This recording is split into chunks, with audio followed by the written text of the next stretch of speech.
I was told, Kailey Leinz, I looked at the television and I saw you chasing after none other than Jamie Dimon, who's down in Washington. What's he doing? Does he have a presidential announcement or something? Not at this time, Romaine. He was there to meet with House Democrats at the Capitol, and I saw him as he was getting out of the car and ran over to him. I asked him a number of things, including about a potential presidential run. When he was asked about running for president, he said, I believe the JPMorgan spokesperson have said I have no intention of doing that. And then I asked, do you mean in 2024 or ever? To which he responded that he never says never to anything. So perhaps leaving the door open in that regard. But then when we talked about what he was going to be discussing with lawmakers today, I asked if he had a message for them on the health of the banking sector and the economy, and this is what he told me.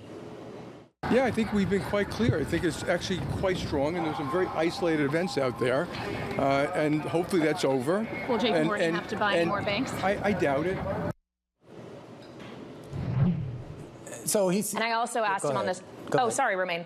I asked him about on the regulatory front as well. The reports from earlier this week about potentially banks such as his facing 20% higher capital requirements. He said he had just read it this morning, and he hopes the regulators are very thoughtful about what they do. And we should just point out here, Kailey, I mean, Dimon, this is kind of par for the course, meeting with lawmakers. He comes down there from time to time. Is there any sense here? I know he met primarily with the Democrats today. Is that correct? Is he going to meet with the Republican side at all?